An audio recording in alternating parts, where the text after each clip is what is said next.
So what are those? It's really important to actually kind of walk through them. And I want to take the chance to write some of this actually on the whiteboard, because there's imagery here that matters when you're talking about leadership at the core.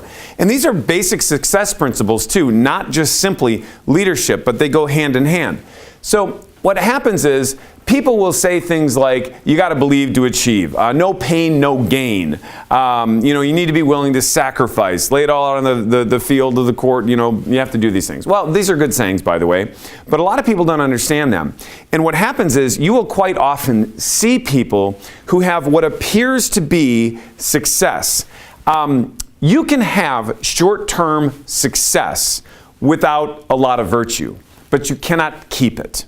No person who lacks virtue will ever sustain their success. Now, I call people with sustained success legacy achievers. They accomplish more in a shorter period of time with what seems to be less effort than most people. But really, in reality, they're facing all of the challenges that others are facing, but because they've built the muscle of the will and the intellect, the virtues in essence, they are able to navigate challenges and overcome certain things. So I want to provide this to you, because if you want a strong team but you're weak, you're not going to have a strong team. If you want a team that makes great decisions but you're not willing to learn how to make good decisions, they're not going to make them, because they're going to emulate your formula for decision making.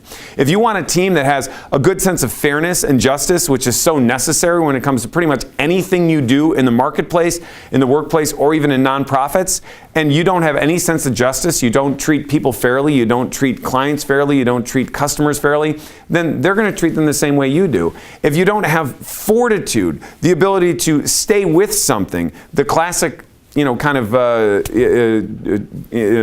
understanding of fortitude today would be stick-to-itiveness, people would call it, right? Or even courage sometimes. And then also temperance. Temperance is the thing to resist it. You want to go to the beach, but you should go to work. It's that thing, right? You want to have a second ice cream sundae, probably one was okay. That sort of thing. So how do you manage these things? Wouldn't it be great to have an organization where the people that you led mastered decision making, had a total sense of fairness with others, drove through anything, and could resist the temptations that would get in the way of their success? Well, hey, here's the deal. You're not going to have it if you don't have it. Now, the good news is this.